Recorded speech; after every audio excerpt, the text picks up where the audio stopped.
the sidelines. It is quite something that the United States was about to enter, I think, the 6th round of negotiations with Iran today, and its closest ally launched an attack with the country that the United States was negotiating with.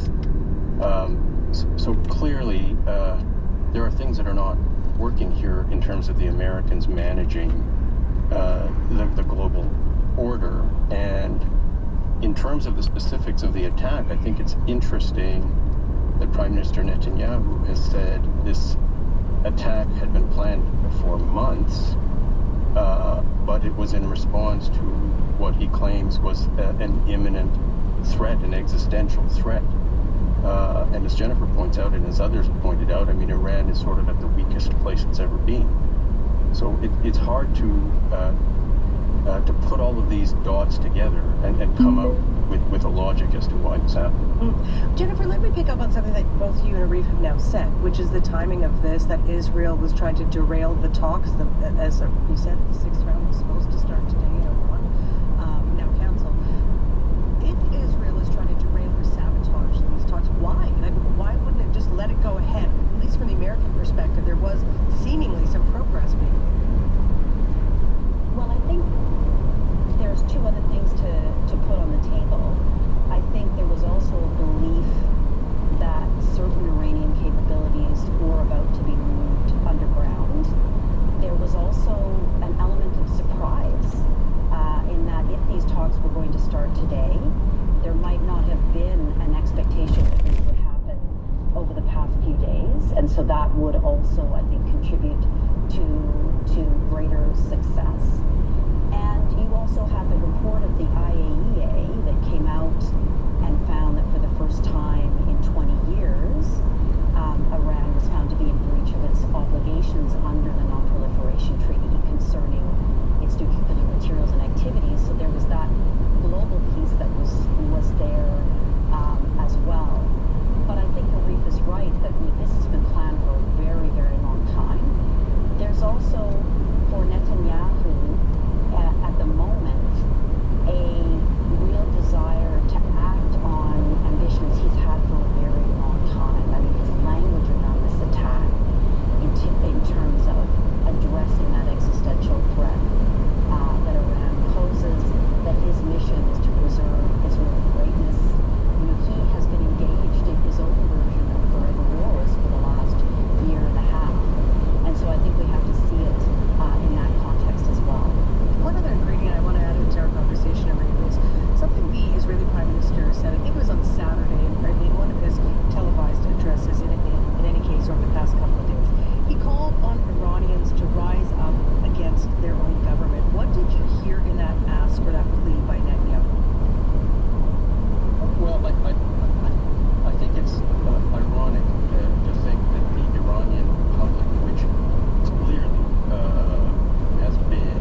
this is a real widening of Israel's ambition and adds to the instability.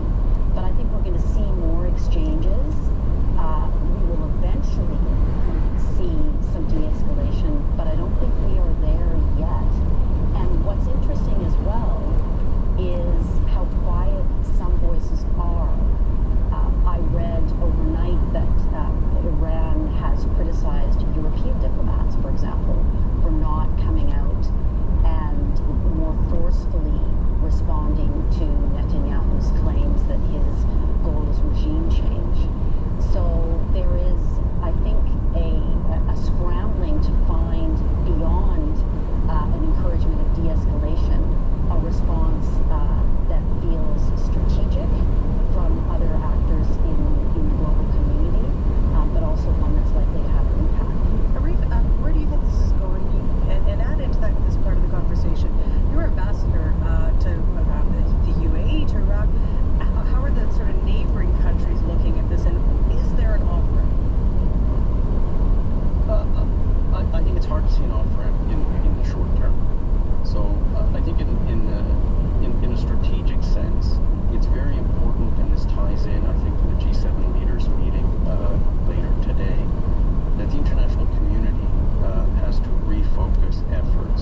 G7 summit kicks off later today in Alberta.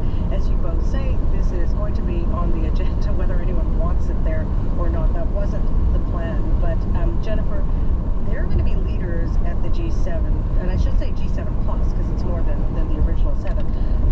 But countries and leaders that have been publicly odds with each other. Canada and India, Ukraine and the United States are just a couple of examples. So how likely is it that this kind of face-to-face meeting, I don't know, could mend those relations or could break them?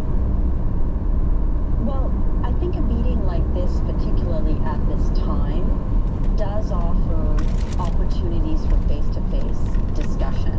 I think there should be no illusions that all disputes are addressed, but they allow leaders to hear one another. There's a collective discussion, of course, chaired by this year the Canadians, but there's also these bilateral meetings that will take place where there can be some frank discussions around issues that are not on the formal agenda.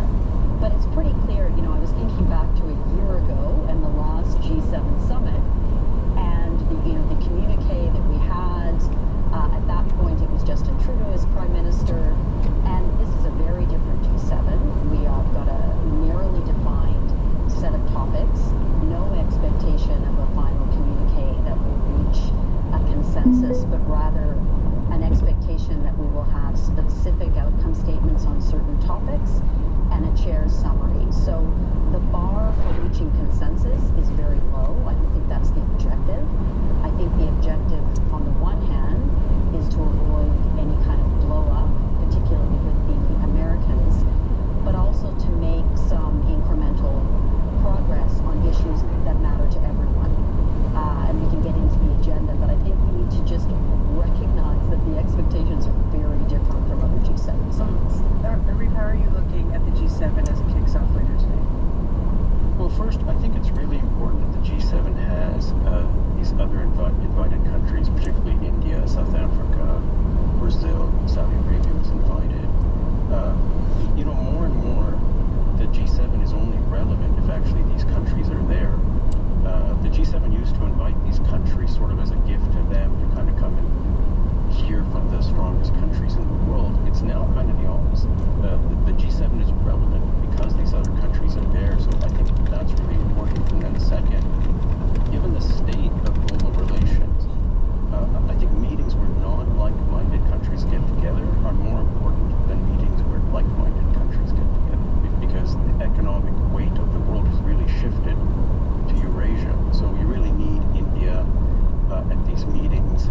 You really need to figure out, separate from the G7, how you're going to manage China. So I think it's good that there likely will not be a joint communique. When I was in the business, that joint G7 communique used to be like 20 pages, and we used to joke that more people negotiated it than actually read it. So I don't think it's bad that Prime Carney, as the chair, might end up reading out his own assessment.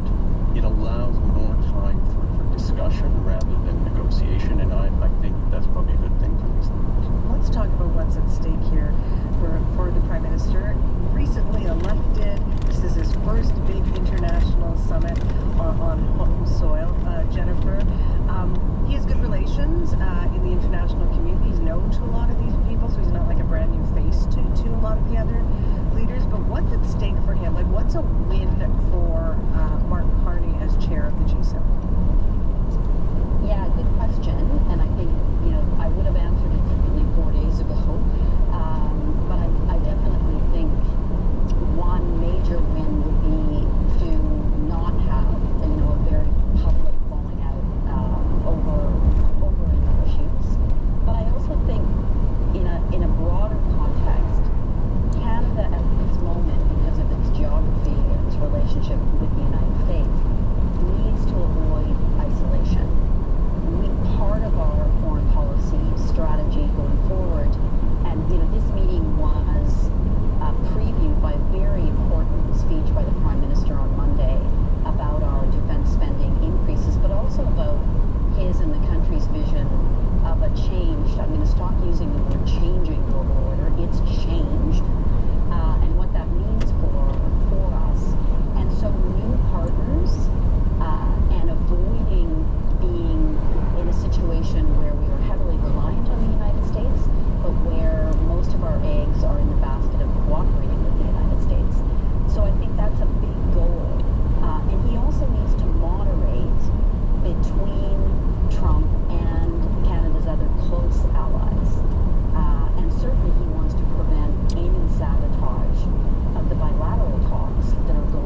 especially caring for their children and especially for their for infants, and that's really important.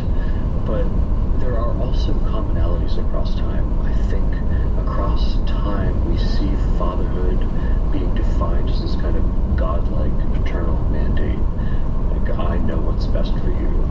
If you do as I say, you will be protected and provided for. And I think it sets men up to be in a really difficult position. I mean, that is a godlike promise that can really only be fulfilled by gods. Men are not gods, believe it or not. It's not possible for human beings to always know what's best. It's not possible for human beings to always be able to protect and provide for the people they love. And if we could understand those expectations as part of a cultural story, then I think we could be more forgiving with ourselves and each other when we fall short of them. We could be more forgiving about people who ask for help, and we could be ourselves more willing to ask for help. Your book traces the history of fatherhood through the stories of famous fathers and father figures. They range from Plato and Aristotle to Freud and Bob Dylan. It's an eclectic bunch that you profile. What's the through line through all these men? These figures in my book are all very well known men, but they're not very well known as fathers. And what I discovered is that their celebrated, famous, immensely consequential ideas are actually closely related to their own questions about and experiences of manhood and fatherhood. So I saw all of these well-known figures in history asking their own questions about what it means to be a man and what it means to be a father in their own times. And they asked those questions because the world around them was changing. They found themselves in moments of transformation or upheaval or crisis, and the way that they responded is by asking what it meant to be a father and be a man in order to develop new ways to accommodate and adjust to the changes that were happening around them. That's a common theme across the history of fatherhood is at moments of transformation, at moments of crisis, men seek to redefine and reassert fatherhood. So what was a question, say, Plato or Aristotle were asking?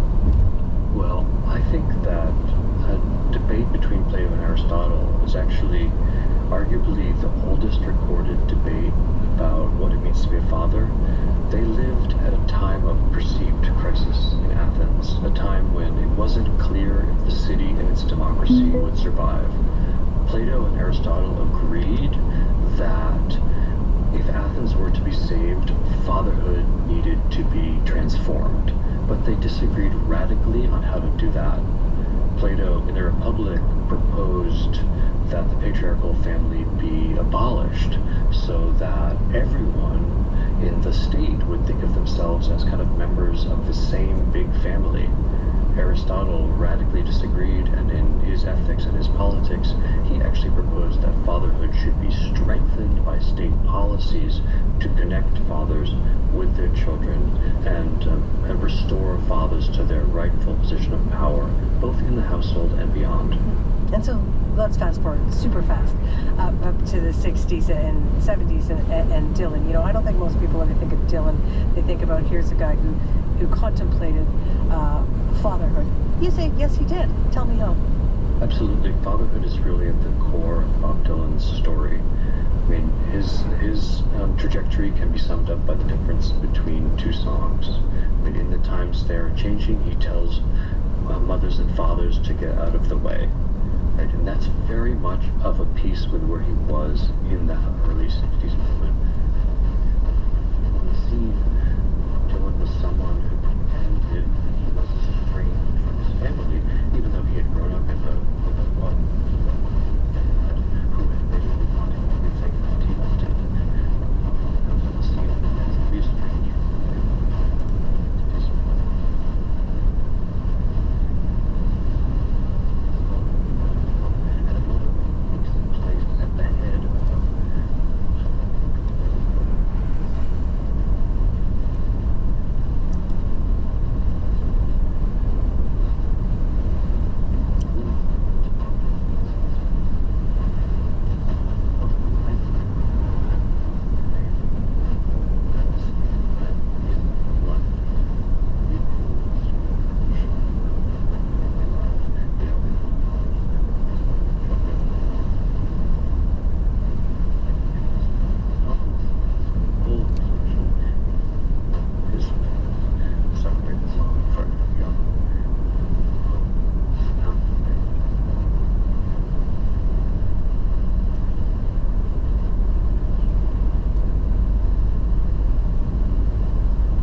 there, I think it's deliberate on your part. When your father used the word dad in sort of explaining the changes we saw post-war, was that deliberate? That's a term that is not invented at that moment, but really kind of gains currency at that moment. Dad is really, it comes from infantile language. It is really a child's idea of a man. And that kind of expresses what the dad was supposed to be, this kind of playmate who was willing to be childlike himself. There's a really interesting piece there about the history of language also. There's a common root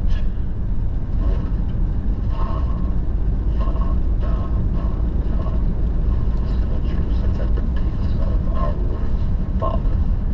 And of course, the sound fa da da pa, which is the E form, is attached by babies to the first thing that they learn to recognize outside of themselves, which is not really how babies are thought to see their mothers. Now, the evolutionary biologists have proposed that we